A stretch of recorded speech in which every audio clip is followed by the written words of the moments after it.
le plaisir d'accueillir ce soir Monsieur Blandin, professeur émérite au musée d'histoire naturelle de Paris, qui va nous parler de biodiversité et de son pilotage. On va voir ce qu'il entend par là. Et j'introduis pas plus longtemps. Je laisse la parole 2 minutes au co-directeur de l'Agence régionale de la biodiversité, qui est donc notre partenaire dans ce cycle de conférences. Merci, monsieur. Merci. Bonsoir. Donc, l'Agence régionale de biodiversité, que j'ai le plaisir de co-diriger, comme son nom l'indique, est là pour promouvoir les actions en faveur de la biodiversité. Vous serez demain en responsabilité, donc c'est intéressant aujourd'hui de pouvoir échanger avec vous à la fin de l'intervention. Et pour ceux et celles qui souhaiteraient avoir de plus amples informations, même si nous sommes très 2.0, on a aussi gardé des choses très traditionnelles. Donc si cela vous intéresse, n'hésitez pas à en prendre à la fin. Voilà. Donc sans plus tarder, je laisse la parole au conférencier. Merci bien. Bonsoir à tous. Et puis un grand merci à Rémi Berkovitch de m'avoir invité, et ainsi que l'agence, à intervenir. Alors émérite, ça veut dire retraité, hein, en gros. C'est-à-dire que j'ai derrière moi plein d'années d'activités assez diverses. Et j'ai été amené, comme beaucoup d'entre nous de ma génération, à rencontrer la notion de biodiversité quand elle est tout d'un coup apparue. Et justement, je voudrais commencer par un petit sondage, si vous le permettez. Parmi vous, qui pense savoir que la notion de biodiversité a émergé à l'occasion de la conférence de Rio en 1992 ? Qui a une idée là-dessus ? Non ? Oui, d'accord. Donc, déjà, on va réfléchir à l'arrivée de ce mot qui nous a un petit peu tous, les naturalistes, bousculés, parce que ça nous a amené à regarder la nature peut-être de façon différente. Alors, c'est pour ça que j'ai intitulé mon intervention « De la protection de la nature au pilotage de la biodiversité ». C'est pour vous donner une idée de l'évolution des idées sur la nature, sur ce qu'on fait avec elle, et si cette apparition de ce terme biodiversité a changé des choses. Alors, figurez-vous que ce n'est pas à l'occasion de la conférence sur la planète à Rio de Janeiro en 1992 qu'est né ce mot, mais c'est avant. Quand a-t-il été inventé ? Eh bien, c'est en 1986, je pourrais même dire en 1985, parce que ça a été mijoté un peu avant, mais l'événement formel où ce terme est apparu, c'est donc aux USA, à l'occasion d'un forum national sur la diversité biologique. Et il y a quelqu'un qui a eu l'idée, en termes de communication, de condenser en biodiversity. Et donc c'est la condensation de biological diversity. Ça a été du coup le titre de cette conférence. Et le grand scientifique qui a animé cette conférence, Wilson, a, avec un autre collègue, produit un livre qui est sorti donc 2 ans après, en 1988, intitulé Biodiversity. Et vous voyez, il n'y a même plus les majuscules là, qui signalaient un peu qu'on était dans une sorte de condensé. Et ce terme a donc été lancé à cette occasion. Et pour vous donner un tout petit élément d'histoire personnelle, 1988, c'est l'année où je suis rentré au muséum, à la fin de cette année. Et début 89, les collègues professeurs m'ont demandé, ainsi qu'un autre écologue du muséum, le professeur Jean-Claude Lefebvre, pourriez-vous nous faire un état des lieux de ce que le muséum sait faire en matière de biodiversité ? Et vous voyez que c'est arrivé très vite dans le monde entier, en réalité, ce mot, et puis ça s'est traduit dans plein de langues. Donc c'est vraiment un événement très fort dès ce moment-là. Ce qu'il y a, c'est que ce terme n'a pas été défini à l'occasion de ce colloque, ni même dans le livre en question, où il y a donc tout un texte qui a été écrit par Wilson, et il ne dit pas vraiment ce que c'est. mais on trouve une première définition assez rigoureuse dès 1987, produite par un organisme officiel du Congrès des USA, et où, vous le voyez, la conception de cette définition, c'est que d'abord ils disent, c'est ce que j'ai mis en gros, la diversité, d'une manière générale, ça peut être défini comme le nombre d'entités dans un collectif et la fréquence relative de ces diverses entités dans ce collectif. Hein, vous avez A, B, C, D avec des proportions différentes et on voit ce que veut dire diversité. Et donc, comment ça s'applique au monde vivant, diversité biologique? Eh bien, ça se réfère à la variabilité, la variété. Alors là, bon, déjà, on est sur des mots un petit peu délicats. Je ne vais pas rentrer dans le chipotage terminologique.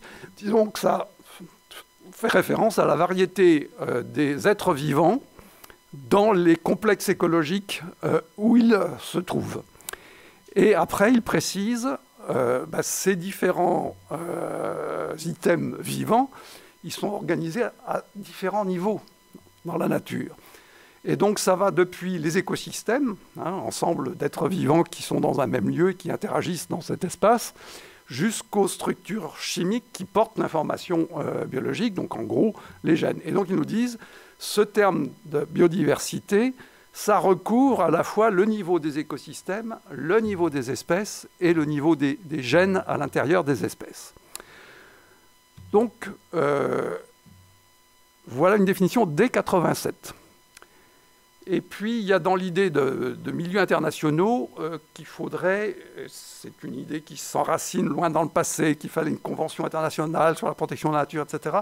Ça se transforme en, il nous faudrait une convention internationale sur la biodiversité et ses usages éventuellement, nos relations avec elle. Et donc, c'est ce qui va être finalisé en juin 1992 à Rio de Janeiro dans le cadre de la Convention sur la diversité biologique, texte officiel qui a donc valeur, je dirais, de loi générale et qui n'emploie pas le mot biodiversité. Et en fait, il parle, que ce soit dans la version anglaise ou la version française, de diversité biologique. Peu importe, c'est quand même à cette occasion que l'on va se mettre à parler beaucoup de cette biodiversité dans de nombreux milieux, alors que c'était resté quand même dans des cadres plus restreints et peut-être plus scientifiques au départ. Alors, il y a une définition qui est donnée par la Convention, donc définition qui a, si j'ose dire, force de loi. Je vais quand même vous la lire en français pour que vous ressentiez que ce n'est pas facile. Variabilité des organismes vivants de toute origine, y compris, entre autres, les écosystèmes terrestres, marins et autres écosystèmes aquatiques et les complexes écologiques dont ils font partie. Cela comprend la diversité au sein des espèces et entre espèces, ainsi que celle des écosystèmes. Donc on retrouve un petit peu les bases de la définition que je vous ai montrée avant de cet office technique américain, mais c'est enrichi ou encombré par l'idée que faut quand même rien oublier. Donc les espèces, elles sont dans des écosystèmes, il y en a sur Terre, il y en a qui sont marins, puis il y a les aquatiques qui sont sur Terre, mais c'est de l'eau. Enfin bon, il faut qu'on mette un peu tout ça pour renouveler. Et on a gardé complexe écologique, et on ne sait plus ce que ça veut dire à cet endroit-là, parce que est-ce que c'est les écosystèmes qui sont les complexes écologiques? Est-ce que les écosystèmes font partie des complexes écologiques? On s'aperçoit, et ça, c'est... Bon, il faut être un petit peu critique. On s'aperçoit que les formulations qui s'enracinent de manière officielle, qui vont devenir cadres de pensée, elles ont là aussi une origine. Il y a eu des propositions, il y a des débats, et puis on arrive à une sorte de compromis qui peut parfois être un petit peu fourre-tout. Et j'ai mis en dessous, mais je ne vais pas insister davantage, la version anglaise, qui est un peu plus clair, finalement, que la version française. On voit ça souvent dans les textes internationaux. La traduction en français est un peu laborieuse par rapport à, je dirais, la légèreté et la finesse peut-être plus immédiate des expressions en anglais. Donc ça, c'est pour que vous sachiez que ce concept remonte à pas très longtemps, malgré tout, qu'il a pris très vite une grande aura internationale et qu'il est même maintenant dans le cadre d'une convention internationale qui a force de loi. C'est par rapport à ces conventions qu'on s'inscrit ensuite pour décliner dans différents domaines les préoccupations vis-à-vis de la biodiversité. Donc, vous voyez que c'est une définition très compliquée, mais pour quelque chose, je vais essayer de vous le montrer, une idée qui est assez simple derrière. Alors, compliquée, mais essayons de la concrétiser. Le petit cercle vert, c'est pour imaginer la biosphère, notre pellicule vivante à la surface de la planète. Vous en prenez un petit morceau que j'appelle éco-complexe, c'est-à-dire un territoire, par exemple, qui comprend un ensemble donc localisé dans ce territoire d'écosystèmes qui sont en interaction les uns avec les autres, hein, par exemple les milieux aquatiques qui dépendent de leur bassin versant, etc. Et ces écosystèmes, ils ont été façonnés par une histoire commune. Alors, il y a une histoire naturelle, hein, la géologie, l'évolution des plantes, des faunes, les mouvements qu'il y a pu y avoir au cours des temps dans la constitution de ces assemblages d'êtres vivants. Et puis, de temps en temps, quelquefois très fortement, il y a nous, les humains, autre espèce parmi tout cet ensemble, qui sommes venus interférer avec cette histoire spontanée, en quelque sorte, et l'orienter dans la composition et l'organisation de cet espace. Donc, sur un tel territoire, vous avez différents types de systèmes écologiques ou écosystèmes qui peuvent être, on pourra en discuter longuement, plus naturels ou plus transformés, selon l'intensité des actions humaines sur ces systèmes. Et tout ceci vous donne une diversité d'assemblage écologique sur ces territoires. C'est ce qu'on appelle la diversité écologique. Et si on réfère aux définitions que je vous ai montrées tout à l'heure, c'est donc la diversité des écosystèmes dans un espace donné. Donc ça se comprend assez facilement. Si vous rentrez dans un écosystème et que vous l'analysez en termes d'espèces qui y vivent, qui le composent, eh bien, alors j'ai simplifié, les lettres P, C et D, c'est trois grandes catégories d'êtres vivants qui s'activent au sein d'un écosystème. Vous avez les producteurs, c'est-à-dire les végétaux, qui avec la photosynthèse produisent toute la matière vivante dont tout le monde va dépendre dans ce système. Alors, il y a différentes espèces qui sont symbolisées là par des petits pictos. Et puis, vous avez les consommateurs, tous ceux, finalement, c'est des animaux qui vont dépendre directement ou indirectement, herbivores, carnivores, de cette production végétale. Et là, vous avez aussi plein d'espèces différentes. Et puis, tout ce petit monde meurt, produit des éléments organiques qui sont récupérés par toute la catégorie des décomposeurs, où là aussi, vous avez tout un monde d'espèces animales, végétales, si tant est qu'un champignon peut être dit végétal, c'est pas tout à fait vrai, et puis les micro-organismes qui démontent en quelque sorte toutes les molécules organiques produites par les autres et permettent le recyclage de la matière. Donc, tout ce monde d'espèces différentes, eh ben, si vous le comptabilisez, on va parler de la diversité spécifique. Quelquefois, et c'est pas idiot, on dit ouais, mais mélanger les bactéries et les éléphants dans un même collectif, c'est un petit peu excessif. Il faudrait peut-être regarder par groupe d'organismes qui font un peu la même chose dans l'écosystème. Et au fond, c'est ce que symbolisent mes trois catégories.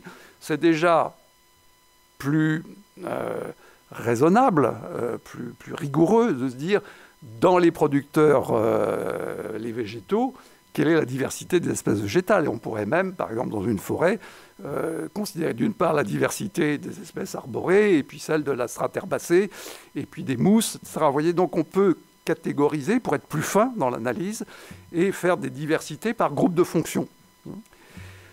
Donc, on voit que c'est du travail assez lourd pour comprendre tout ça. Et puis, certains disent que du coup, il peut y avoir plus ou moins de fonctions différentes. Là, je vous ai mis trois grandes catégories, mais ça peut se décliner dans des écosystèmes où il y a beaucoup de monde, si je puis dire, en des sous-fonctions assez différentes. Et il y a beaucoup de collègues, et puis vous trouverez ça dans les bouquins, on parle aussi de diversité fonctionnelle. Et au fond, on peut imaginer que vous ayez des écosystèmes où il y ait peu de fonctions juste fondamentales qui permettent que ça tourne, et puis dans d'autres plus complexes, différentes sous-fonctions qui déclinent de façon plus fine la vie générale de ces écosystèmes. Donc vous voyez que la diversité spécifique, on peut la prendre globalement comme ça. Déjà, premièrement par une liste d'espèces, simplement, et puis la subdiviser par catégorie logique, en quelque sorte, en considérant comment un écosystème fonctionne. Alors, rappelez-vous que dans la définition américaine, on parlait des items et de leur nombre, mais aussi de leur proportion. Il est évident que si vous dites, par exemple, j'ai 10 espèces d'arbres, bon, ça fait une certaine diversité, mais si vous avez sur 100 arbres dans un écosystème forestier, une espèce qui domine énormément, qui va représenter, je vais dire, 90 ou comme ça des individus, presque l'impression que vous aurez dans cet écosystème, c'est qu'il est assez homogène. Vous n'aurez pas un sentiment immédiat de diversité. Donc, vous voyez qu'émerge là un questionnement, c'est comment rendre compte non seulement de la variété des entités qui sont là présentes, mais aussi de leurs proportions, parce qu'on imagine bien qu'un écosystème qui est très dominé par une espèce, il y a des chances qu'il ne fonctionne pas de la même manière qu'un écosystème où vous avez beaucoup d'espèces qui sont dans des effectifs équivalents. Donc ça a donné lieu à un déploiement de recherche, au fond un petit peu d'ordre mathématique, pour essayer de rendre compte par des indices à la fois du nombre des entités différentes, des espèces par exemple, et puis de leurs proportions. Je ne rentre pas là-dedans, c'est juste pour vous ouvrir une porte, pour vous faire sentir que décrire la diversité en espèces, par exemple, d'un milieu, ça peut être finalement assez compliqué et supposer des prises de données assez lourdes. Parce que déjà, rien que de faire l'inventaire des espèces d'un milieu, ce n'est pas si simple. Et si en plus on veut affiner et savoir les proportions des différentes espèces présentes, alors là, ça suppose des protocoles d'échantillonnage qui peuvent être très lourds et relativement coûteux. Donc voilà pour la diversité spécifique. Donc vous voyez que derrière ce mot, c'est pas simple. Et puis si vous prenez une espèce parmi d'autres, alors elle est représentée à un instant donné dans son écosystème par un ensemble d'individus.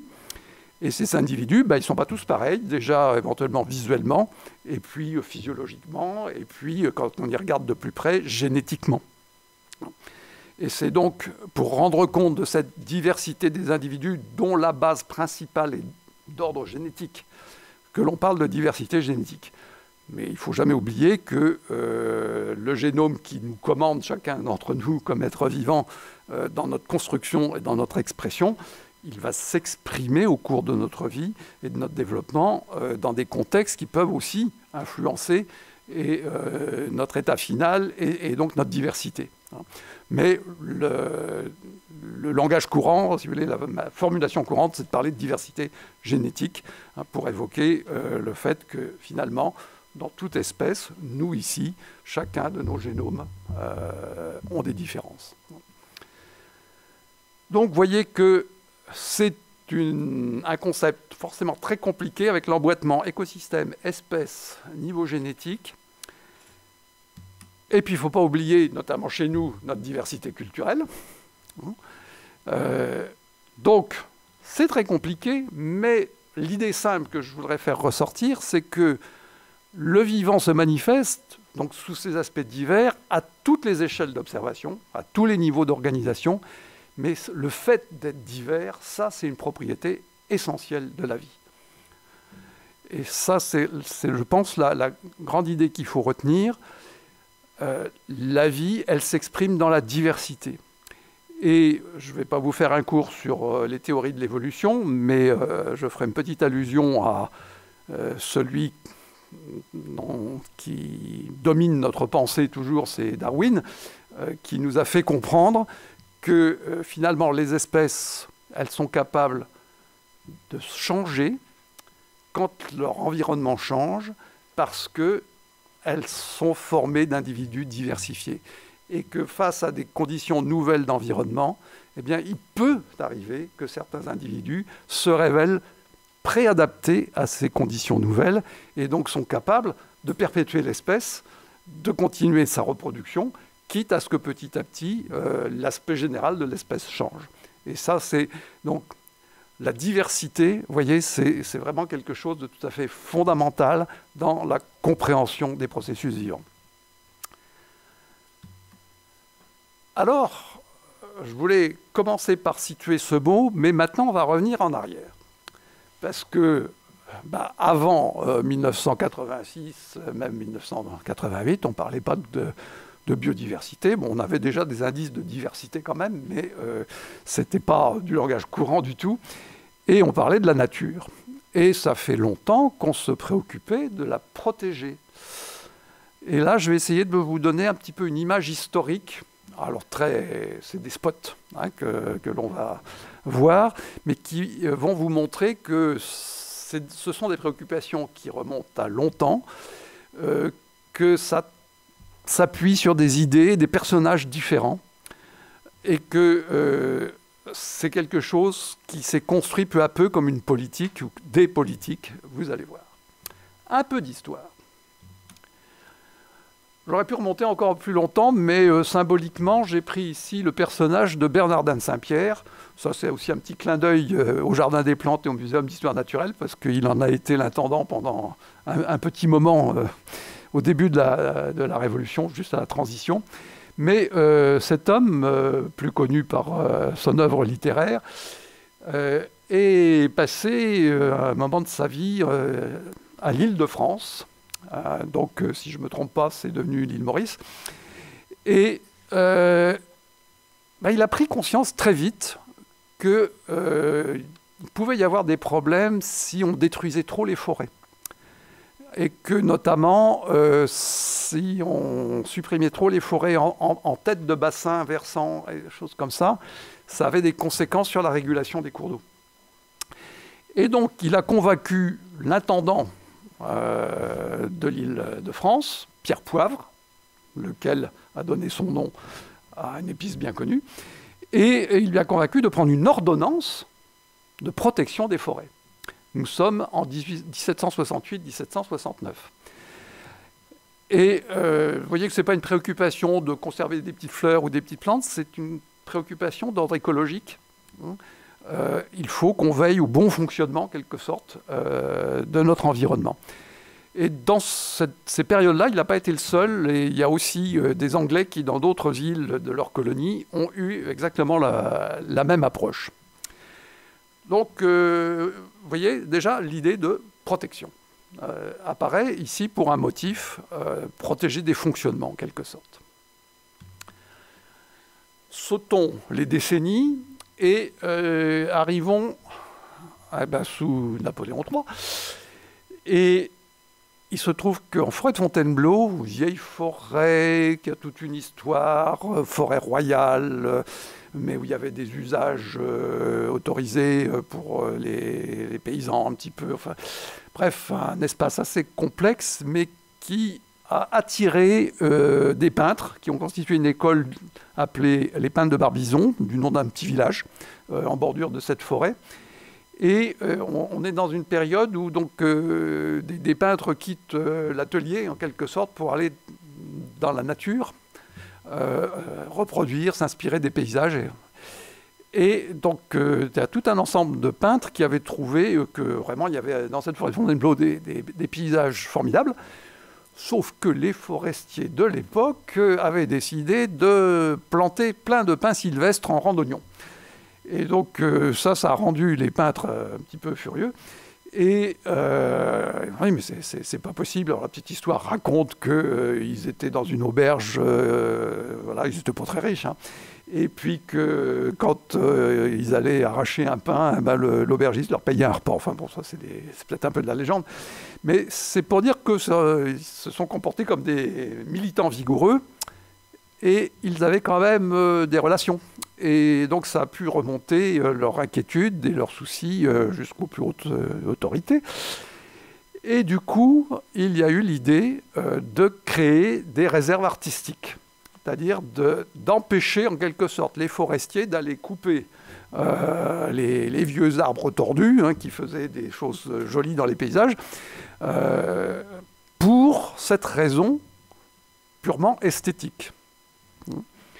Donc tout à l'heure, on avait une raison de protéger la nature écologique, en quelque sorte. Le mot ne s'employait pas, bien sûr, à l'époque, mais ça revient à ça. Et puis là, on a une raison purement culturelle, au sens culture artistique, qui fait qu'on va désigner alors, des surfaces modestes, mais quand même quelques centaines d'hectares, qui vont être mis hors gestion des forestiers.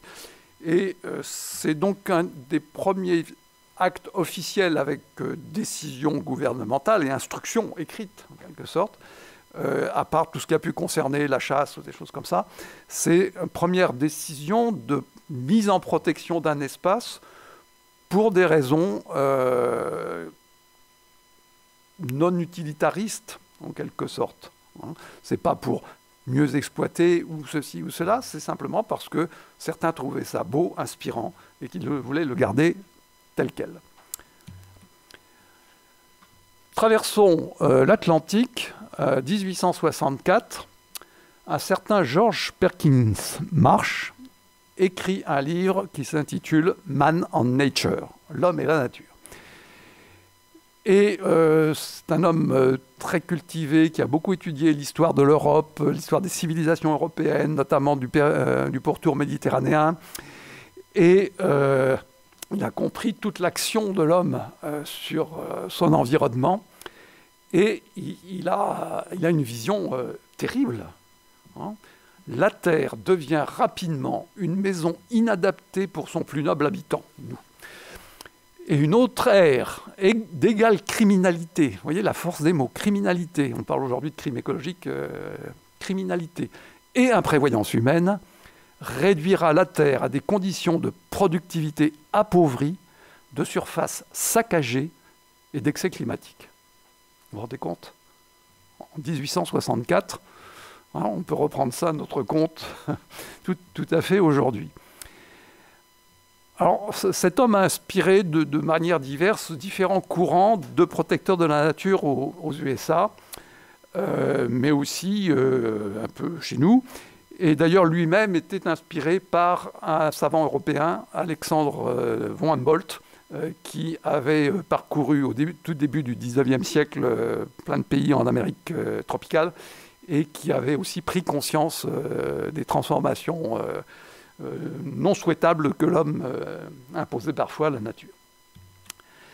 Toujours aux USA, c'est en 1872. Alors nous, on avait déjà notre petit timbre-poste en forêt de Fontainebleau, mais là, création du premier parc national, Yellowstone. Alors on change de dimension spatiale. Voilà, on est dans les nombreux kilomètres carrés. Et pourquoi? C'est intéressant de voir les raisons. Domaine mis en réserve par la nation, pour la satisfaction des aspirations esthétiques, morales et sportives de tous les membres de la nation. Alors, on est dans un climat culturel aux USA où l'on découvre, les pionniers vont vers l'ouest, découvrent des immensités. Ils croient que c'est des terres complètement sauvages, sauf qu'il y avait quand même des Indiens. Mais bon, il y a un peu une idéalisation de ce monde vierge à leurs yeux. Et donc, faire découvrir ces espaces-là, c'est bon pour la culture générale des gens et pour leur satisfaction esthétique, parce qu'on trouve ça beau, et puis voire pour leur élévation spirituelle, parce que pour certains, découvrir cette nature vierge, c'est se rapprocher au plus près de la création divine. Pas oublier qu'aux USA, les courants religieux sont aussi importants et qu'il y a une ambiance spirituelle très, très forte qui conditionne aussi un peu ce regard, voyez, sur la nature. J'ai mis un personnage important, William Hornaday, qui travaillait au Muséum d'histoire naturelle de Washington, comme taxidermiste, c'est-à-dire que c'est lui qui, comme on dit rapidement, empaillait les spécimens pour les mettre en exposition. Et cet homme était parti chasser des bisons pour les empailler, puis il n'en a pas trouvé, enfin très peu. Et il a pris conscience que cette espèce, dont on avait tué des milliers et des milliers et des milliers, était en voie de disparition, donc il l'a sauvée, notamment en utilisant l'espace de Yellowstone. Donc on a là voyez, dans les raisons de protéger la nature, à la fois des raisons culturelles, éducatives, mais aussi, voilà, espèces en danger, il faut faire quelque chose, il faut agir pour les maintenir. Revenons par chez nous, un certain Raoul de Clermont, personnage à mon avis très important, mais quasi méconnu, ingénieur agronome, juriste, avocat, conseiller d'un ministre, œuvre dans différentes associations, et dont l'association littéraire et artistique internationale.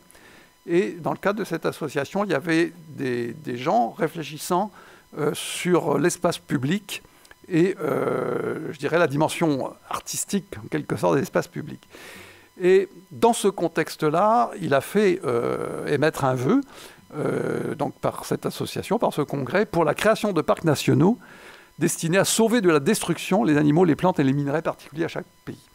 Donc lui reprend l'idée de parc national des Américains, il n'est pas le seul, hein, et le désigne comme fonction principale vraiment la préservation des espèces en danger.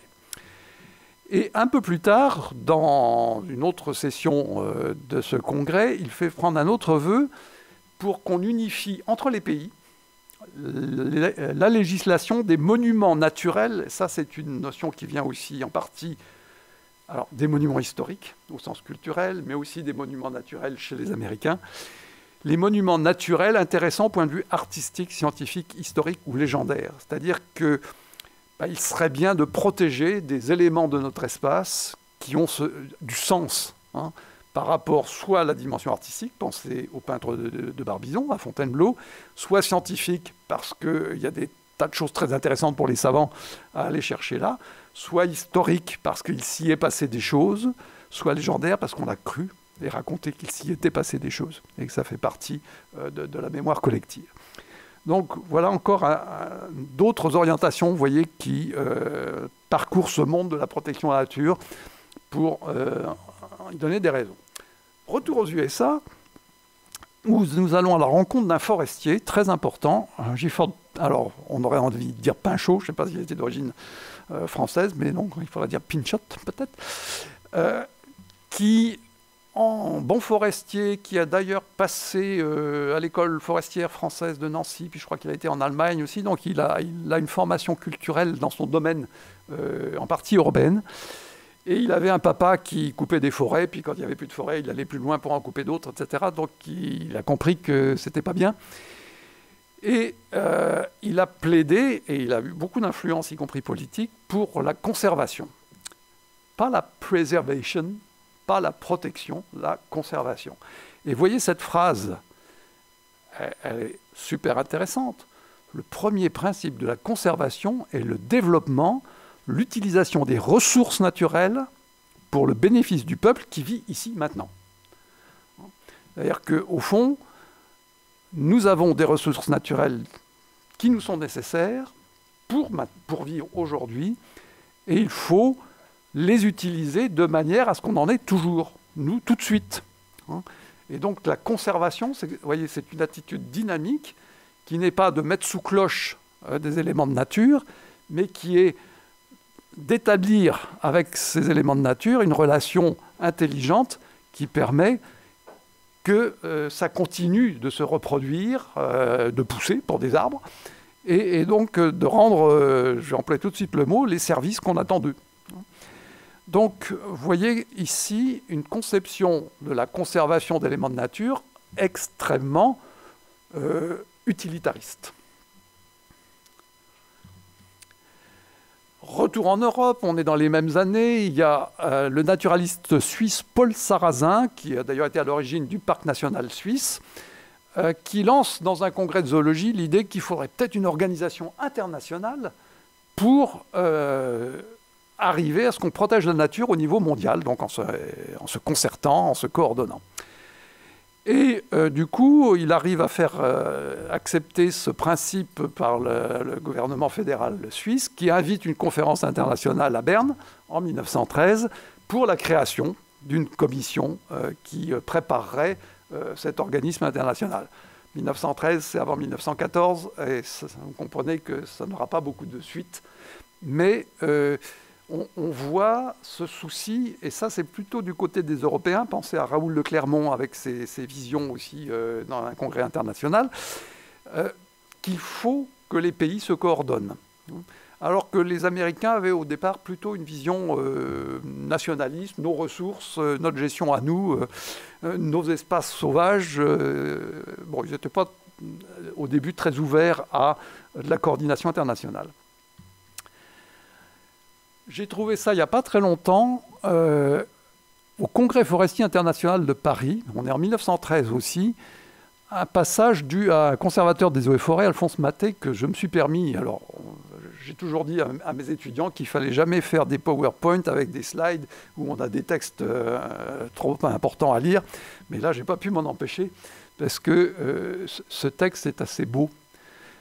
L'industrialisme poussé jusqu'à ses dernières limites, la cupidité humaine ne respectant plus rien, pas même les impressionnantes beautés naturelles, le viol permanent des sites les plus vantés, érigés à la hauteur d'une institution d'État, l'appauvrissement incessant de la flore spontanée, la disparition de nombreuses et inoffensives espèces animales ont fini par provoquer chez tous les peuples, n'exagérons rien, un réveil de la conscience nationale. De là est née l'idée de la constitution de parcs nationaux. Et là c'est super intéressant. C'est-à-dire de la mise à banc, à l'écart, de vastes territoires à tout jamais soustraits à l'entreprise des hommes et dans lesquels animaux et plantes revivront en paix les premiers âges de l'humanité, quand en gros on n'embêtait pas trop les autres, donnant ainsi l'attrayant et instructif spectacle d'un monde qui évolue librement vers des destins inconnus. C'est joli.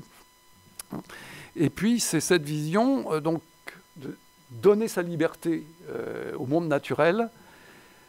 Mais là encore, et sans doute c'est-il inspiré de la vision américaine des parcs nationaux, c'est quand même pour attirer le public et l'instruire. L'attrayant et instructif spectacle. C'est-à-dire que c'est une mise à banc, mais c'est une mise à banc dont on doit pouvoir tout de même profiter.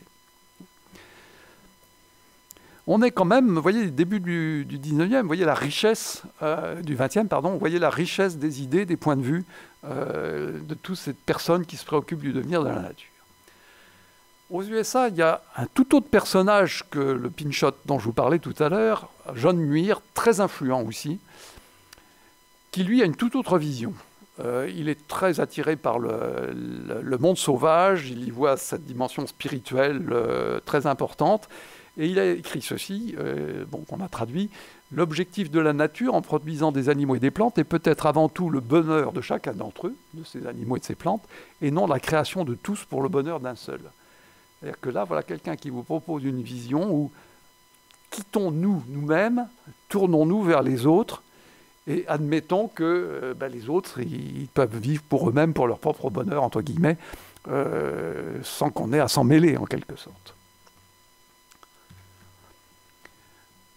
Je passe très vite ici, sauf pour dire que c'est en 1923 que les idées de réunion internationale reprennent, et le dénommé Raoul de Clermont, dont je vous parlais tout à l'heure, convainc un certain nombre d'associations, dont une association présidée par le directeur du muséum de façon statutaire, ce qui fait que le muséum accueillera ce congrès, premier congrès international pour la protection de la nature, en 1923.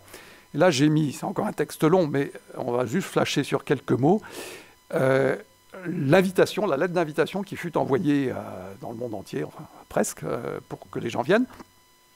La nature menacée, l'utilitarisme imprévoyant des humains, il faut sauvegarder pour l'avenir notre patrimoine naturel. Je ne sais pas si c'est peut-être, il faudrait qu'un historien se penche vraiment là-dessus, c'est peut-être la première fois qu'on trouve l'expression de patrimoine naturel, ce qui exprime un regard sur la nature qui est, elle est importante comme héritage, et comme héritage à transmettre.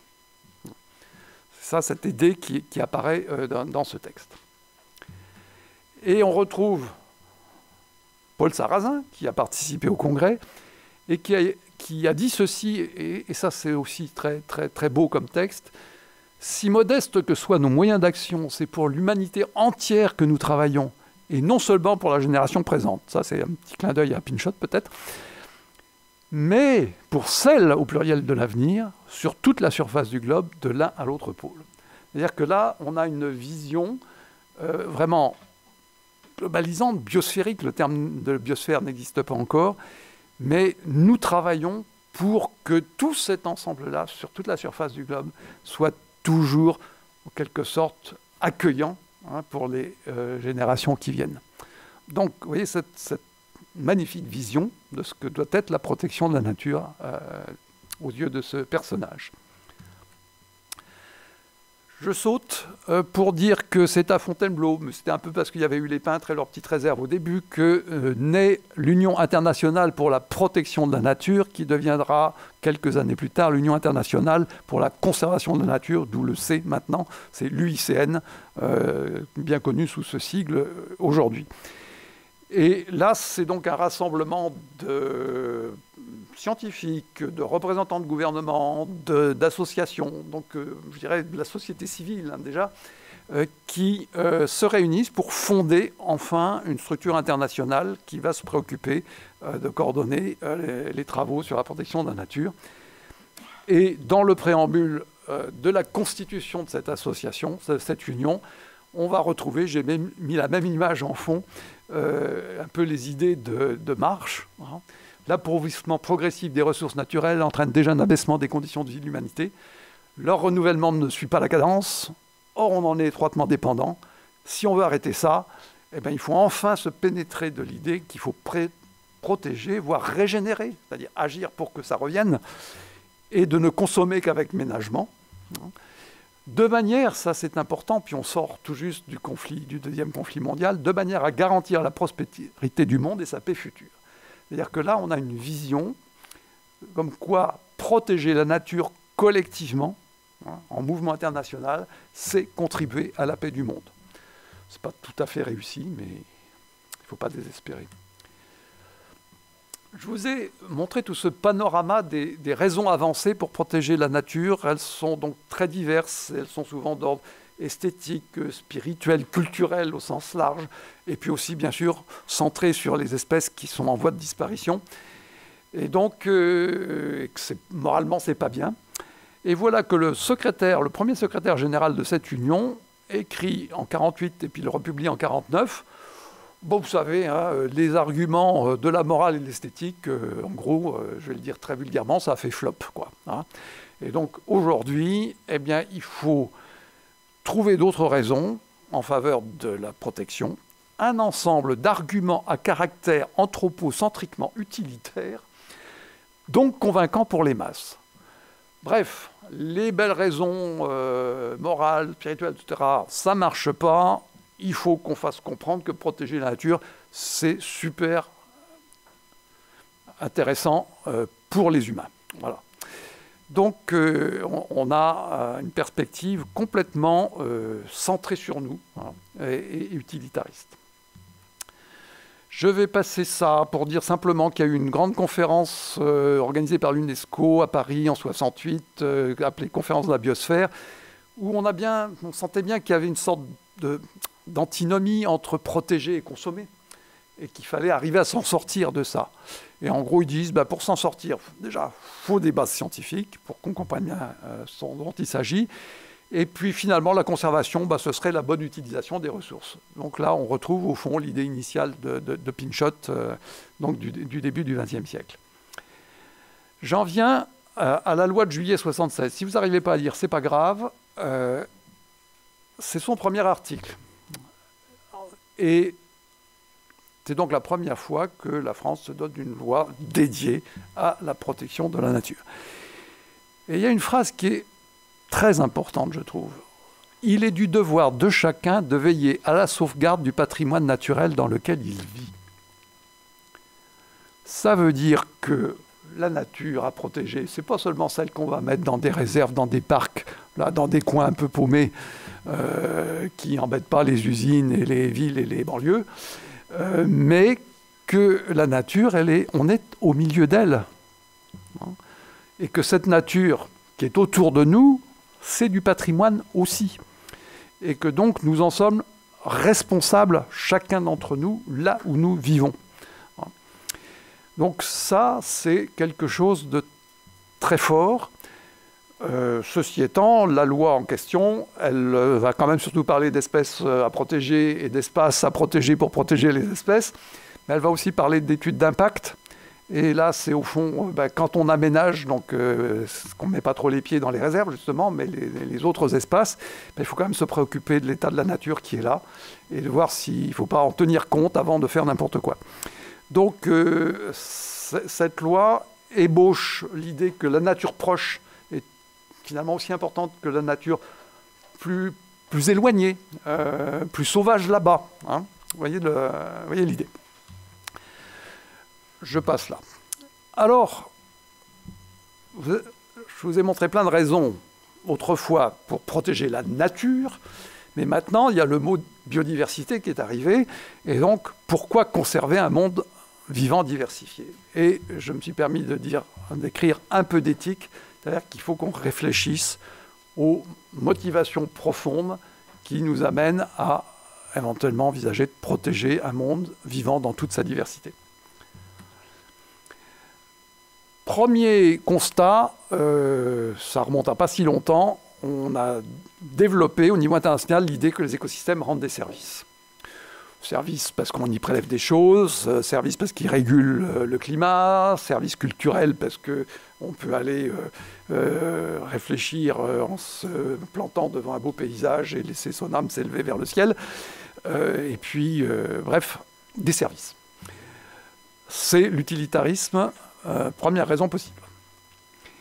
Et puis, il y a un grand texte de l'ONU, 1982, Charte mondiale de la nature, qui dit « Toute forme de vie est unique et mérite d'être respectée, quelle que soit son utilité pour l'homme, et afin de reconnaître aux autres organismes vivants cette valeur intrinsèque, l'homme doit se guider sur un code moral d'action. » Donc là, on veut éviter d'être dans une vision utilitariste, on veut regarder chaque être vivant pour lui-même, lui reconnaître, en quelque sorte, cette réalité de son existence.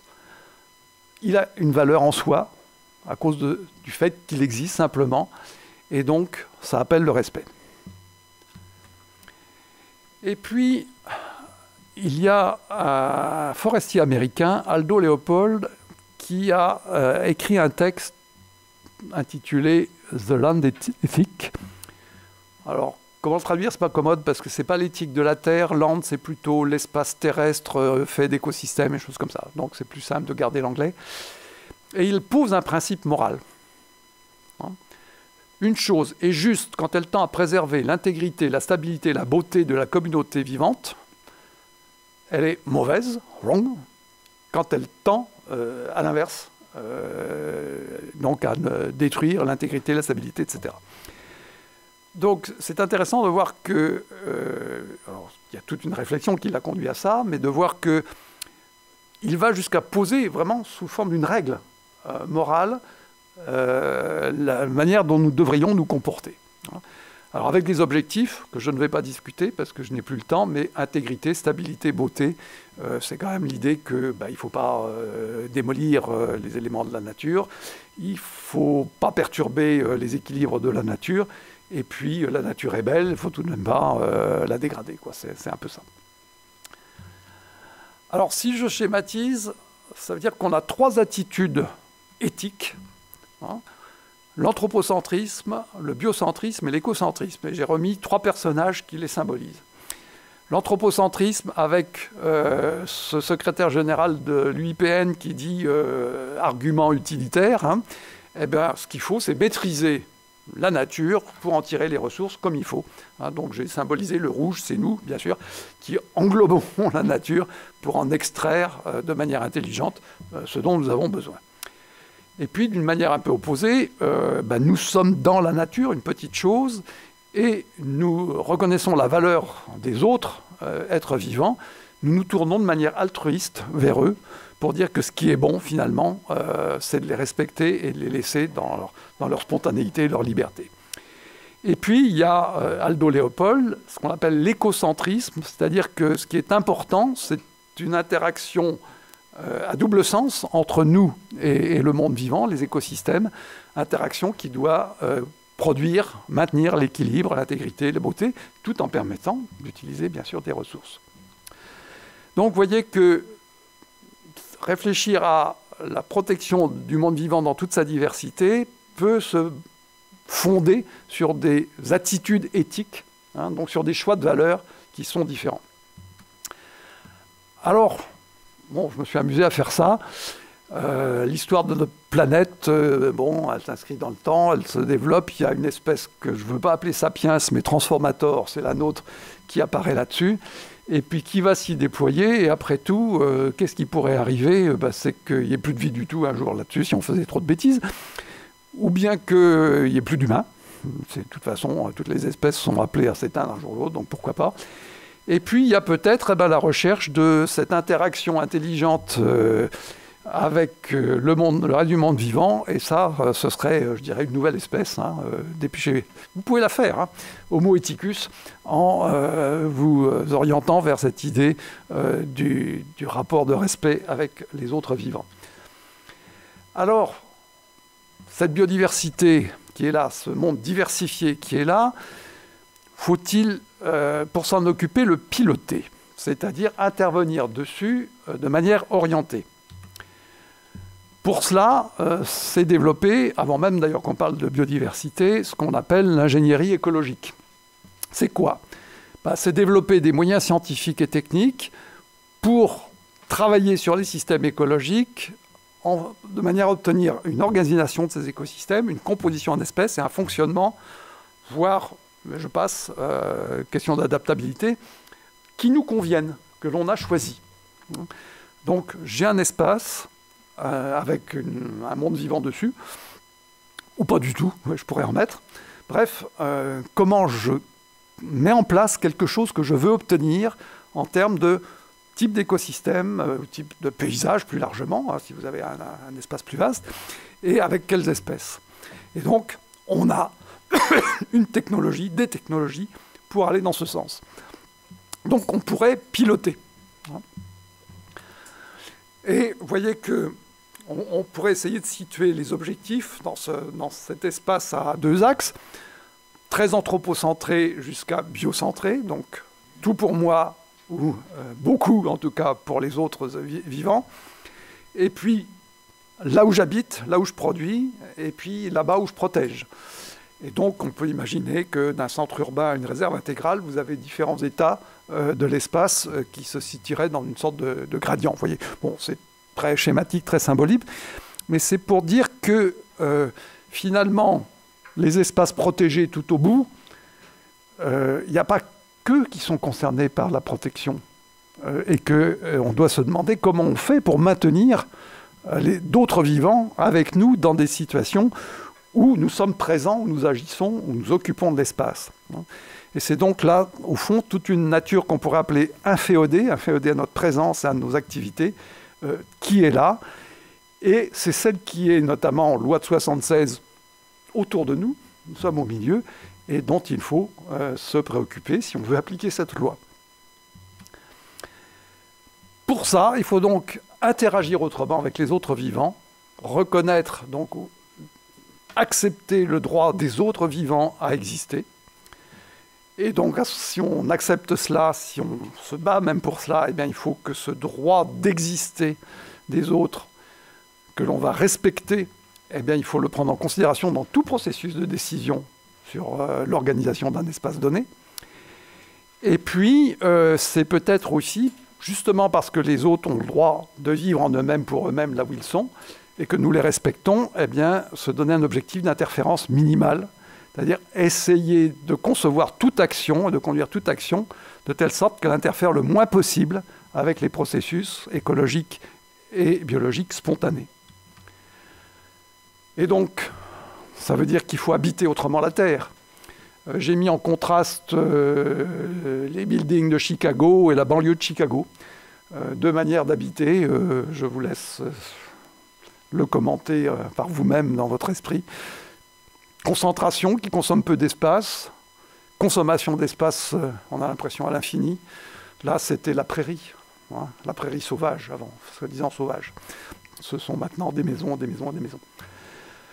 Alors, habiter autrement la Terre, ça veut dire que dans le cadre de ce continuum écologique qui va des espaces les plus sauvages au cœur de nos villes, eh bien, il faut que l'aménagement de l'habitat humain soit conçu pour que partout, des représentants diversifiés du monde sauvage s'y déploient et s'y perpétuent spontanément. C'est-à-dire comment organiser la coexistence, je dirais même la convivialité avec les autres vivants en leur accordant des conditions pour qu'ils soient, je dirais, vivent le plus spontanément possible, et le moins sous nos contraintes ou nos apports d'engrais.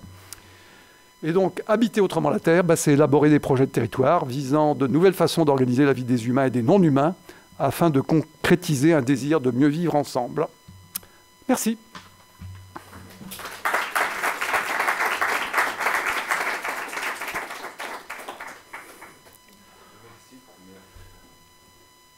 Vous m'entendez ?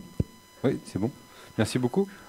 Merci beaucoup. On va réussir à avoir un petit peu de temps de débat. Donc, je vous propose de prendre la parole pour ceux qui veulent poser des questions à Patrick Blandin.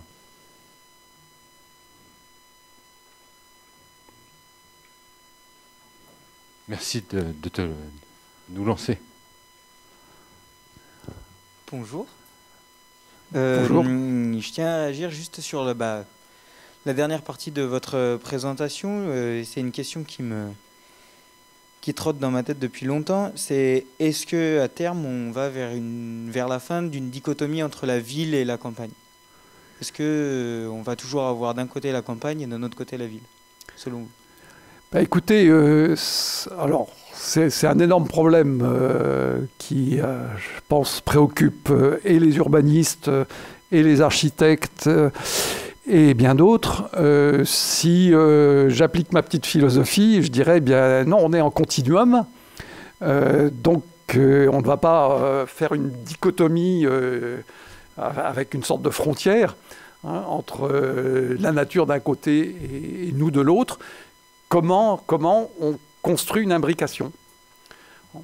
Et je ne suis pas très compétent du tout dans ce domaine, mais quand on entend dire que, par exemple, penser un nouvel urbanisme avec la présence du végétal, ne serait-ce que par rapport à son rôle quant à l'atténuation des variations thermiques, des choses comme ça, il y a plein de raisons de trouver des moyens d'imbriquer, en quelque sorte, davantage les autres vivants avec notre espace à nous. Et des fois, même, on dit il y a de la nature spontanée en ville, il y a des petites friches, il y a plein de choses comme ça. Quel statut on leur donne? Comment on les regarde, hein? Est-ce que c'est de l'espace à transformer ou est-ce que c'est de l'espace à valoriser? Vous voyez que je ne vais pas donc répondre plus que ça, mais c'est complètement ouvert.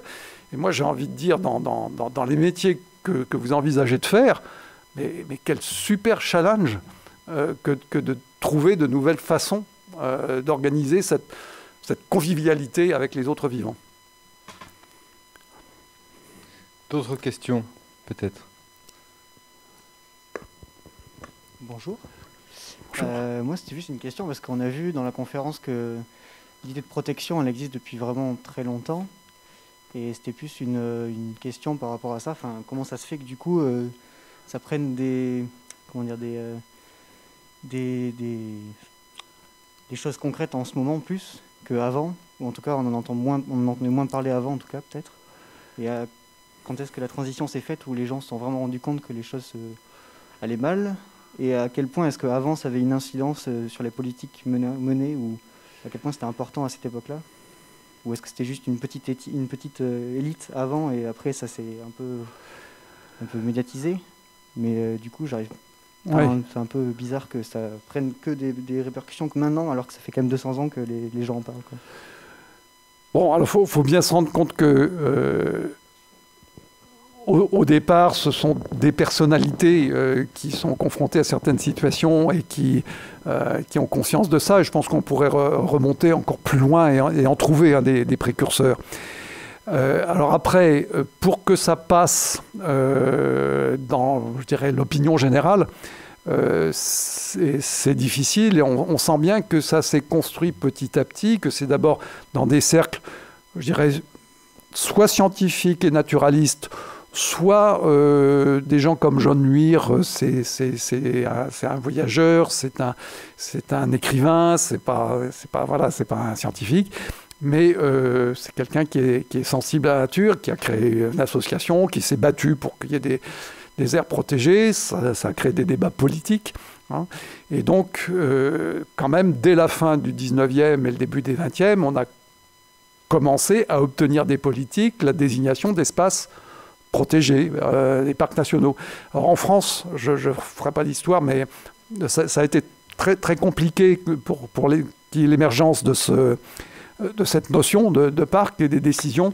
Et puis, on était aussi une puissance coloniale, et il était à la limite plus, entre guillemets, facile de dire qu'on va aller protéger la faune sauvage chez les sauvages, pardon de le dire comme ça, que de le protéger chez nous.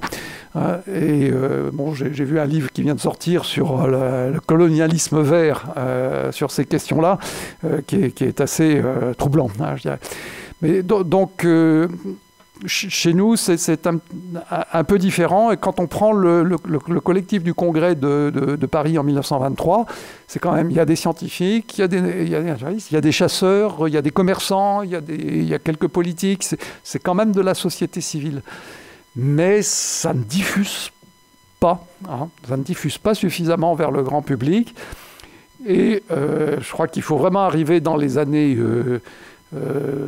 en gros, 70, hein, pour que ça vienne avec les questions sur les pollutions, le printemps silencieux de Rachel Carson, des gens comme ça qui montrent que ça nous touche individuellement. Hein. Mais comme c'est perturbant pour notre existence à chacun d'entre nous, et que celui qui n'a pas péché dans ce domaine jette la première pierre, hein, donc arriver à ce qu'il y ait une conscience du public, des citoyens là-dessus, ça a été forcément très, très long. Et il a fallu qu'il y ait des gens qui parlent, il a fallu qu'il y ait des gens qui communiquent, qu'il y ait de l'aura aussi pour faire passer les choses. Donc, et c'est vrai que la conférence de Rio, biodiversité, ça existait avant, mais on en a vraiment parlé à partir de ce moment-là, ça a commencé à diffuser dans les médias, dans le public. Maintenant, ce que je trouve toujours, en tant que scientifique, donc en essayant d'être rigoureux, ne serait-ce que d'un point de vue terminologique, je suis très, très inquiet de certains mots comme ça, qui sont un peu des mots valises. Je vous ai montré que c'est un concept très compliqué, en fait, qui recouvre des tas de choses. Demander dans la rue, maintenant, à quelqu'un qui dit « Ah, mais moi, je veux protéger la biodiversité », qu'est-ce que ça va vouloir dire concrètement? Il ne saura pas trop. Donc, on est encore dans cette... Et on sera très longtemps, peut-être toujours, dans cette dynamique d'interaction où il faut faire passer. Mais je crois que pour moi, le plus important, c'est de faire comprendre que la question de la protection de la nature, c'est la question de nous dedans. Hein, c'est une question pour nous. C'est pas une question que pour l'ours blanc ou pour le lion ou pour le panda. C'est une question pour nous aussi. C'est-à-dire, quelle idée nous faisons-nous des humains habitant cette planète où il y a d'autres vivants que nous? Est-ce qu'il n'y a pas un changement aussi assez fondamental c'est la dimension planétaire de la prise de conscience de ces enjeux qui, on le voit bien, vous l'avez expliqué un peu avec les parcs, etc., qui avaient vraiment une dimension territoriale, voire nationaliste, on l'a un peu vu aussi, voire géopolitique aussi. Mmh. Mais là, est-ce qu'il n'y a pas une différence fondamentale depuis ces 30, 40 dernières années, c'est de voir les enjeux autour Alors, je pense qu'il y a deux choses. Il y a d'abord il y a quand même le changement climatique, hein, qui, lui, nous oblige à une vision globale. Donc ça me paraît assez clair que le cadrage est donné par ça. prendre conscience que la biodiversité, pour employer le terme, c'est un problème biosphérique, c'est moins immédiat. C'est plus difficile de ressentir comme une globalité cette biodiversité. Mais une chose qui a été à la source d'ailleurs du congrès aux USA de 86, où le terme de biodiversité a émergé, c'est ce qui est dit dans le livre qui en est issu, c'est qu'il y a eu une prise de conscience qu'on n'en était plus à seulement se préoccuper de telle et telle espèce en danger, mais que par la vision qu'apportent les satellites, par exemple, des dégâts sur un espace comme l'Amazonie. Là, on prend conscience tout d'un coup que c'est à des échelles gigantesques qu'il y a des destructions massives. Et l'un des auteurs qui est intervenu dans ce congrès, qui était un entomologiste, qui avait fait des comptabilités alors assez alambiquées pour dire combien il y a d'espèces d'insectes dans une forêt tropicale comme l'Amazonie, et qui, par ses calculs, arrivait à des dizaines de millions, il disait on n'en est plus à telle ou telle espèce de vertébrés qui sont en train de disparaître. Ce sont des millions d'espèces qui sont en train de disparaître avant même d'être connues. Hein. Et donc, ça aussi, si vous voulez, ces nouveaux instruments d'observation de la planète ont quand même apporté cette dimension globale. Mais c'est vrai que cette diversité, elle est à côté de nous. On sent bien qu'on agit sur le climat chacun un petit peu, mais que c'est quand même un phénomène où tout le monde doit agir. Mais nous, la biodiversité, à la limite, elle est à côté de nous. Et c'est donc une préoccupation qui a une dimension locale forcément importante. Et donc, comment avoir des projets locaux vis-à-vis de la biodiversité qui ne soient pas en contradiction éventuellement avec les projets des voisins, du territoire d'à côté, et que tout ça s'intègre dans une perspective globale de la planète. Donc, vous savez, le fameux pensée locale et globalement, enfin tout ça, là, très concrètement, comment penser notre organisation territoriale avec les autres espèces de façon à ce qu'on soit en cohérence avec les voisins et de proche en proche l'ensemble de la planète. Je m'amuse à dire, si vous pensez votre trame verte dans un territoire et puis que les autres dans le territoire à côté la pensent différemment et qu'à la jonction ça ne se joint pas, c'est raté. Donc la cohérence, il faut à la fois penser de manière un peu identitaire, mon territoire, notre projet de territoire, collectivement, comment on le construit, mais le penser en solidarité avec les autres. Et ça, c'est un mot que je n'ai pas encore utilisé dans l'exposé, mais l'idée que nous sommes solidaires et à l'échelle planétaire, qu'il n'y a finalement qu'un seul tissu vivant à la surface du globe et que de proche en proche, tout est en interdépendance, ça amène à penser autrement chacun de nos territoires. D'autres questions peut-être? Devant.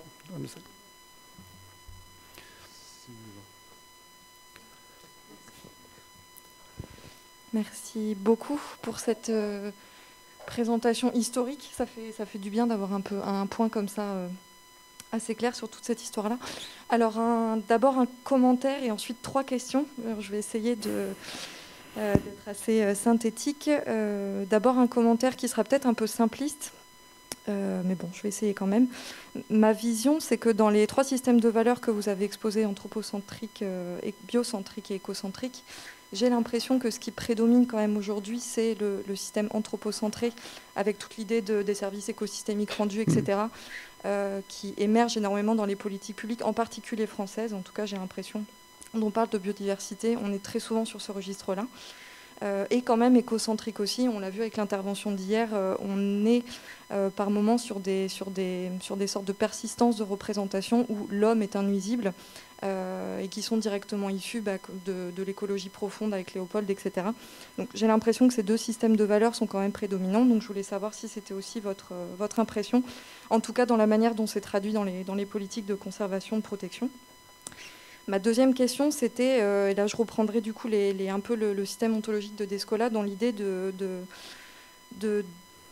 la persistance d'une vision naturaliste ontologique des êtres vivants, et comment est-ce qu'on pourrait réussir à dépasser cette vision un peu naturaliste qui du coup structure et hiérarchise les valeurs entre les êtres vivants.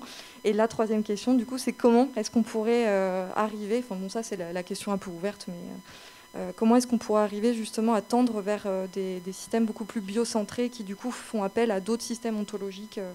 Voilà. C'était... Ok. Alors d'abord, la dominante anthropocentrée, oui, il me semble aussi, on est encore dans ce mouvement du balancier vers ce type d'argumentaire. Alors, les services écosystémiques, c'est complètement emblématique de cela. Je pense qu'il y aura toujours ce mouvement de balancier entre justement du plus biocentré, c'est-à-dire s'efforcer d'avoir un regard altruiste vis-à-vis des autres vivants, et puis l'anthropocentré, nous d'abord, et organisons tout pour que ça nous serve. Je pense que ce bipôle, en quelque sorte, on l'aura toujours. Moi, je ne crois pas qu'il y en a un qui gagnera sur l'autre, et on aura des mouvements comme ça. Et après tout, je dirais que même quand je vais dire que je respecte les autres vivants pour eux-mêmes, d'abord, je fais partie des autres vivants, on est l'autre des autres, hein. Donc ça me concerne aussi. Et puis, je ne peux pas m'empêcher de me dire que c'est peut-être le fait d'accepter, même de désirer que d'autres vivants que moi se perpétuent spontanément, pas très loin de moi, c'est peut-être bien pour moi. C'est-à-dire qu'il y a une réflexion à avoir sur ce que, personnellement, j'appelle non pas le bien-être, mais le mieux-être, hein. C'est-à-dire, puisqu'on est en dynamique, comment progresser, et est-ce que, finalement, respecter les autres vivants dans leur identité, dans leur spontanéité, et ils n'ont pas besoin de moi, est-ce que ça n'est pas bien pour que je m'améliore en tant qu'être humain? Voilà, donc là, c'est des questions philosophiques, mais qui me paraissent importantes. Redites-moi la troisième question, parce qu'elle m'a un petit peu échappé. La troisième question, c'était comment justement réussir à dépasser ce conditionnement presque culturel qu'on a, qui vise à être dans le naturalisme constant, en fait, de hiérarchisation, de classification des choses, et de le dépasser pour essayer d'arriver à d'autres formes ontologiques d'appréciation du vivant. Et bon, en même temps, je pense que c'est un peu... Qu'appelez-vous naturalisme, là? C'est en reprenant un peu les classifications de Descola. De Descola, du coup, de manière très... là, pour le coup, très caricaturale, hein, et je m'en excuse d'avance, mais de dire que c'est ça qui forge un peu l'anthropocentrisme, dans l'idée qu'il y a des valeurs attribuées aux êtres vivants, et que l'homme est celui qui attribue ce système de valeurs, et qui les considère comme autres. C'est ce qui s'éloigne des ontologies animistes, où je me rappelle jamais des deux autres, malheureusement. Mais... De toute façon, c'est nous qui attribuons des valeurs. Je pense qu'on n'en sortira pas. C'est tout le débat autour de même l'idée de valeur intrinsèque. Voilà, dire que les autres sont là pour eux-mêmes, etc. C'est quand même moi qui le dis. Donc, c'est pas la peine d'essayer d'en sortir. C'est comme ça. Donc, je pense que dans d'autres cultures, ce sont des humains de ces cultures, je dirais des jeux appartenant J-E, hein, des moi qui disent je, qui regardent avec une certaine grille les autres vivants. Et donc, je pense que le chaman, dans certaines cultures, eh bien, c'est lui qui structure une éthique, hein, qui va gérer son rapport aux autres êtres vivants. Donc, on est quand même dans cette... alors, je ne sais pas comment le dire, hein, c'est pas... Nous essayons peut-être un décentrement, hein, dans l'idée que l'autre n'est pas que pour moi, mais qu'à la limite, je peux être pour lui. Alors, je me suis amusé une fois, on m'a demandé un petit éditorial dans une revue Espace Naturel. J'ai dit, le sujet, c'était un numéro spécial, je crois, sur les services écosystémiques. J'ai dit, mais inversons, quel service rendons-nous aux autres, à la nature, hein? C'est peut-être que comme ça qu'on pourrait avancer. Une petite précision par rapport à ma question, sauf si quelqu'un veut je ne veux pas monopoliser du tout la parole. C'est sur ces systèmes de valeurs attribuées aux choses, et notamment à la valeur intrinsèque des espèces, qu'on leur attribue en général corrélées directement à leur degré d'endémicité, de rareté, ou voire même d'exotisme, etc. Donc on attribue du coup des valeurs aux espèces par rapport à ça. Une espèce qui est rare a plus de valeur qu'une espèce qui est proliférante, par exemple. Et est-ce qu'on pourrait imaginer, ça c'est une grande question assez vaste, mais presque philosophique, est-ce qu'on pourrait imaginer justement un pilotage de la biodiversité, des politiques de conservation, de protection qui arriveraient à sortir de ce système hiérarchique et de dire que finalement, même si une espèce est plus rare qu'une autre, on n'attribue pas de valeur, de négativité ou de positivité, en fait, dans les espèces, et qu'on essaye d'avoir une vision autre. Alors je n'ai pas du tout la solution, hein. Mais c'est là-dedans en fait de dépasser, est-ce qu'il est possible de dépasser cette idée que des choses, enfin, que certaines espèces ont plus de valeur que d'autres, Alors d'abord un point conceptuel qu'il faut à mon avis préciser. Le degré de valeur intrinsèque ne dépend pas de ces histoires de rareté, tout ça n'a rien à voir. Voilà, si je dis je reconnais que tout être vivant a une valeur en soi, hein, la charte de l'ONU le dit, voilà, c'est sa valeur intrinsèque. Qu'il soit, et c'est déjà un individu. Hein, donc, je ne sais pas s'il est rare, commun ou quoi, peu importe. Voilà, un autre vivant, voilà, il vaut en tant que tel. Alors ça c'est une chose. Après, il y a effectivement ce système de classification hiérarchisante, hein, qui est conçu pour une part pour aider à la prise de décision. Alors il se trouve que demain je suis dans un colloque qui discute des questions, justement le passage de l'idée de réserve, et des choses comme ça, à la nature ordinaire.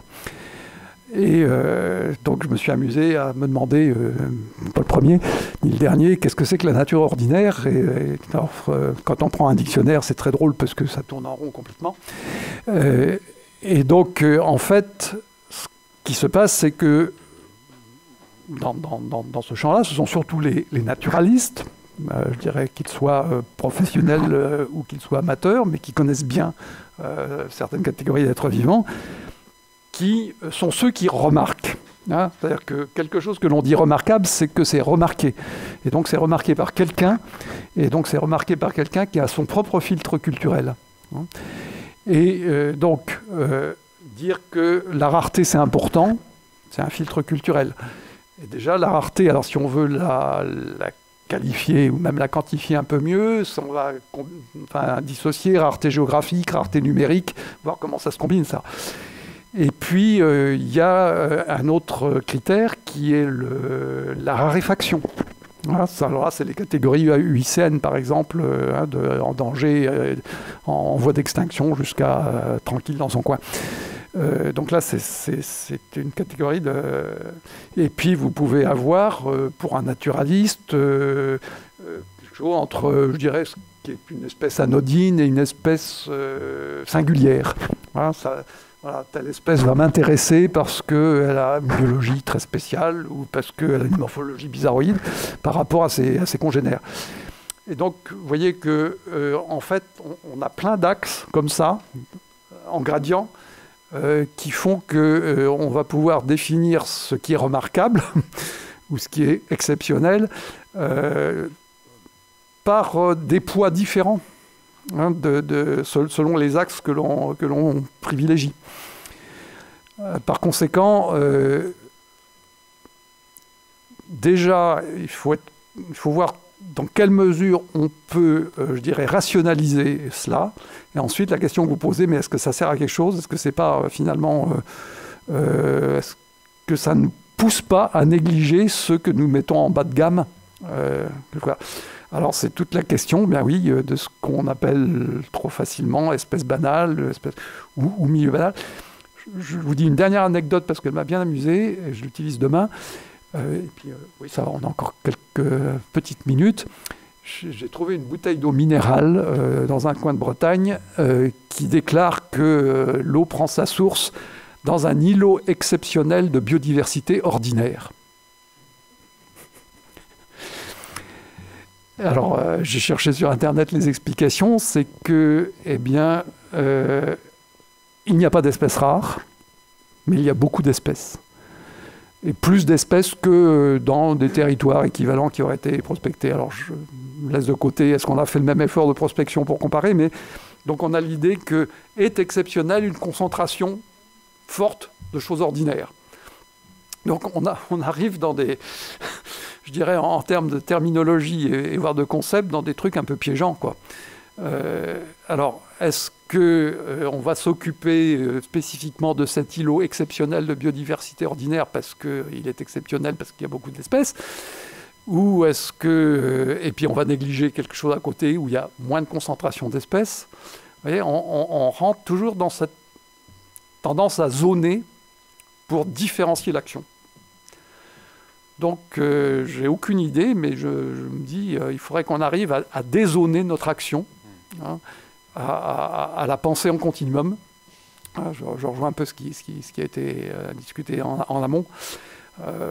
Voilà, parce que si on veut que finalement il y ait des éléments de nature libres à côté de chez moi, voire chez moi, eh bien, ça veut dire que je les respecte. Ça veut dire que j'organise mon espace pour qu'ils puissent être là, et éventuellement qu'ils soient en continuité, en échange avec d'autres plus proches et qui s'organisent encore un peu différemment, un peu plus loin. Donc, voilà, ce serait amusant dans une troisième vie d'être urbaniste. Est-ce que... pour moi. On m'entend, oui. Allô, oui.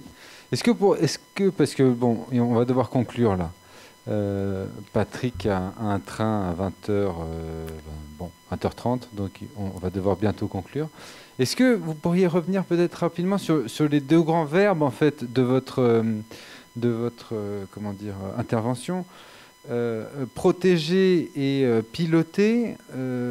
Je crois que c'est quand même fondamentalement différent, surtout quand on protège la nature et quand on pilote, en l'occurrence, la biodiversité. Donc, est-ce que vous pourriez revenir peut-être rapidement là sur ces deux termes, que les étudiants comprennent bien ce que vous aviez voulu dire et les différences un peu fondamentales qu'il y a entre ces deux verbes, surtout quand ils sont collés avec nature d'un côté, qui est fondamentalement l'autre, et puis d'une biodiversité qu'on a vue, qu'on pouvait comprendre comme aussi coévolutive et partagée.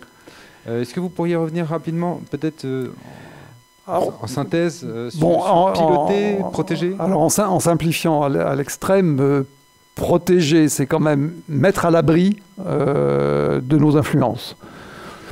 Donc, idéalement, c'est la réserve intégrale où on laisse la nature faire ce qu'elle a envie de faire, et puis c'est tout. Donc, protéger, voilà, c'est quand même, je dis ici, je ne fais pas n'importe quoi pour que ce qui vit là puisse continuer de vivre. Piloter la biodiversité, c'est se dire, sur un territoire, j'ai un projet de coexistence avec les éléments de nature.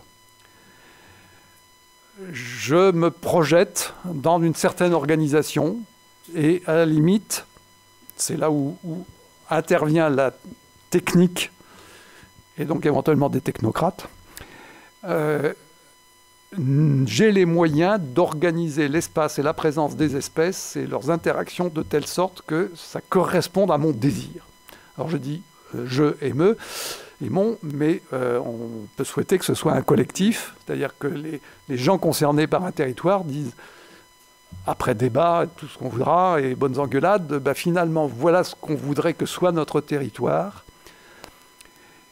Et comme on sait que tout est changement, Notre territoire, il vient d'une histoire, il a bougé, il est comme ça aujourd'hui, et nous sommes des acteurs qui allons l'entraîner sur une autre trajectoire, en espérant aller vers un état qui nous convienne.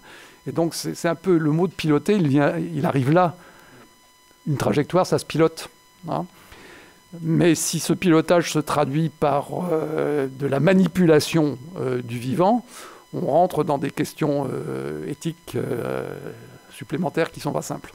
Ah, mais précisément, c'est ce que je voulais qu'on aborde, c'est qu'entre cette protection d'une nature qui est effectivement très souvent vue comme une nature stable, une nature aussi qu'on délimite dans des périmètres, vous avez parlé des réserves intégrales, et qu'on protège pour elle-même, effectivement, et un pilotage qui suppose effectivement la dimension temporelle, déjà, évolutive de la nature. C'est plus la même nature qu'on a vue tout à l'heure, dans sa réserve, un peu stable, et cette autre nature, je dirais, qui est évolutive, déjà, et qui n'est pas forcément aussi...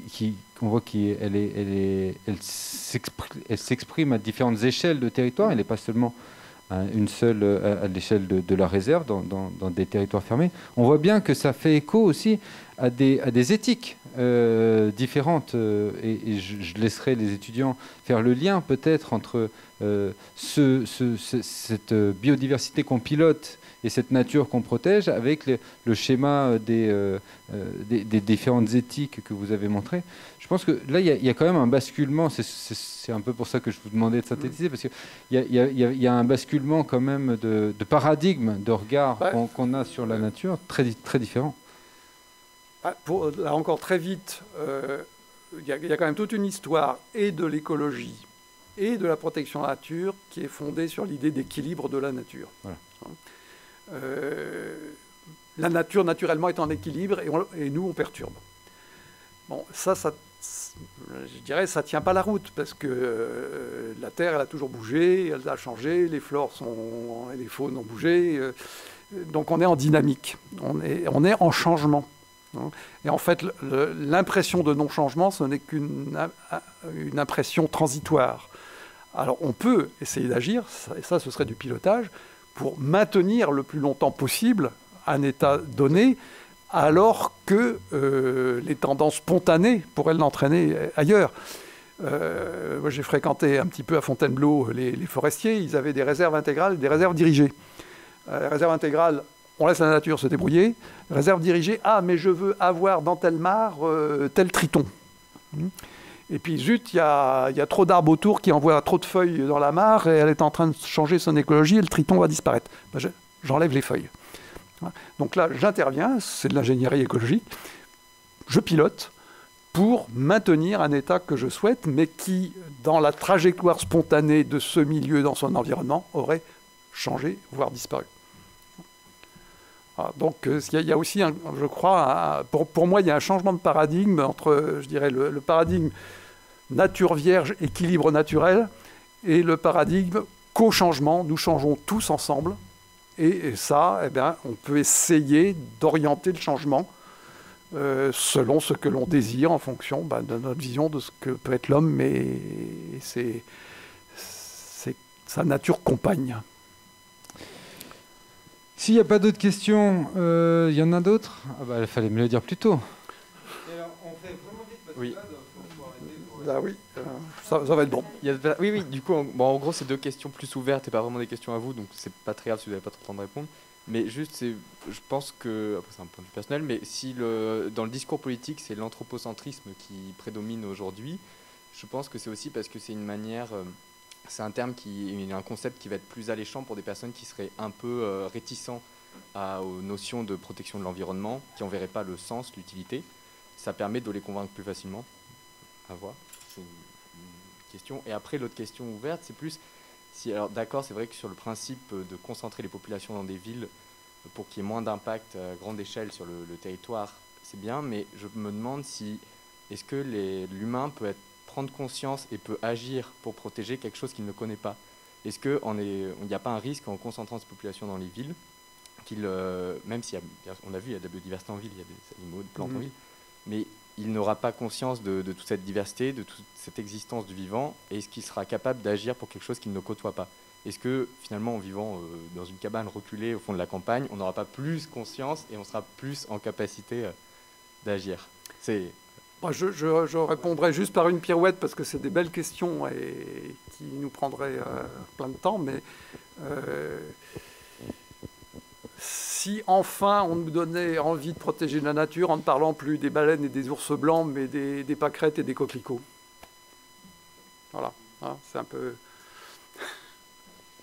Eh ben, on va vous laisser là-dessus. C'est...